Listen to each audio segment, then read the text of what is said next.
And joining me now is the leader of the National Party, Simon Bridges. Good evening, Mr. Bridges. Afternoon, Lisa. Are you being naive? No, I really struggle to know why she says it. I think really this is just me saying it's time to look at those reciprocal laws around the deportees. We're great mates with countries. That's not going to change, but fair's fair. They do it to us, and we've got to think about our interests. I think a lot of this is based on the fact, look, it isn't going to change. I've talked with Scott Morrison. Even whether a change of government, it's not going to change. So we just have to come back and say, on this side of the Tasman, what would be right for us? They do it over there. And look, actually, for hard-working Kiwis, work hard and play by the rules, we should be sending back bad Aussies to Australia. So how many Aussies do you reckon this would affect if you went ahead with it? Well, I think ultimately when the Prime Minister says, well, this is naive, I don't know where she gets that. There are criticisms you can make. You can make the point, look, this is not big numbers of Australians here. I get that. So ballpark of the ones that would be affected by it. So would you use the same test? We don't know what the future holds, I think, is the point, Lisa. And so surely, if it's right in principle for us, fair's fair, wouldn't we future-proof it? And we're actually, I think, there will be times when Australia is going to need us, and we can, in our own interest, make our laws stronger. I mean, I think the other complaint that you can have as well, will they clamp down on us in other areas, New Zealanders and Australians, around health, education and so on? I don't think so at all. I think you're talking about a very skilled workforce we provide to Australia in trucks and so on. Actually, my vision of New Zealand is where they're back here living, working. Okay, so what test would you use for expelling people from the country? Would it be the same? Would it be a character test and a conviction which carries more than 12 months in jail? I think the basic, I've read through Section 5013A, the changes that Peter Dutton, who you had on, made are incredibly detailed, right? The basic point, though, is this. They are a much more stringent set of tests for Kiwis there than we have for Aussies here. Now, let me give you a couple of examples. Organised crime or gangs. We just don't have the ability to do what they are doing. Second point is this. 10 years in New Zealand as an Australian, as a resident here, you are scot-free. You can murder, you can do anything, and we will never be able to deport you. On the other side of the Tasman, look... But how many people does this affect? They've been deporting from there to here. Right. So Mr. Bridges, I'm sorry to interrupt. We will lift the standards. How many, but I'm wondering, to go to all this trouble, how many people do you think on average you would be sending home to Australia in any given year?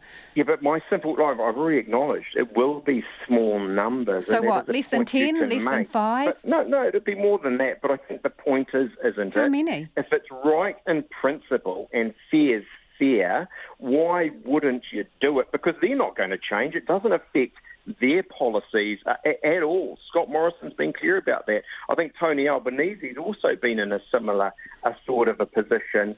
And why wouldn't we future-proof our laws for hard-working Kiwis who play by the rules, not having Aussies here in our gangs are causing problems?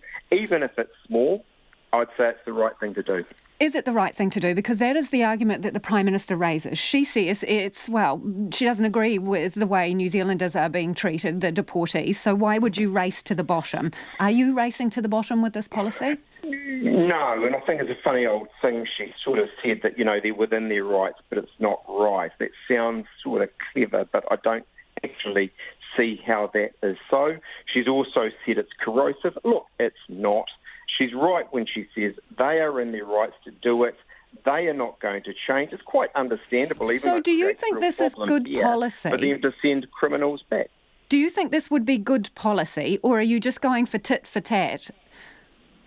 I think in reality there's something in both of those things. They're not going to change.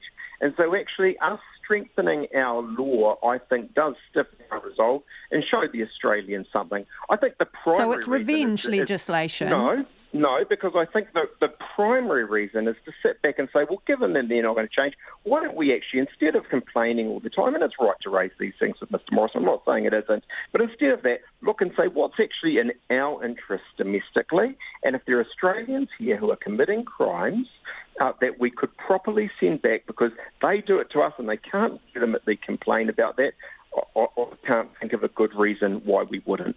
How serious are you about this, or were you just musing on it with an Australian reporter before the Prime Minister heads to Australia? No, I've thought about this for some considerable time. I've read Section 501 now a number of times and been giving it a lot of thought. I've always thought it is a logical position given the intransient on the other side and what's in New Zealand's interests. We will definitely make changes, so I don't think you should be any doubt about that.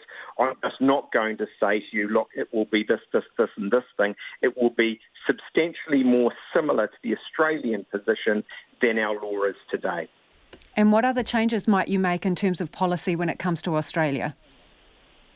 Well, no, not necessarily others. I mean, I think the things the Prime Minister should be raising, I'm sure she will, would be the same things I would. Clearly, we're economically hugely interdependent. We'd want to be talking about that. I think she's right to raise the 501s issue. I don't think to raise it, but she should raise it. I think she should go further and change our rules back here. And then I think there's also the question of the rights of New Zealanders in Australia generally. Look, despite the strong skills we give Australia and the contribution we make, they're not getting the same rights as Aussies over there. And I think we've got to keep raising that with the Australians. Appreciate your time this evening. That is the leader of the National Party, Simon Bridges.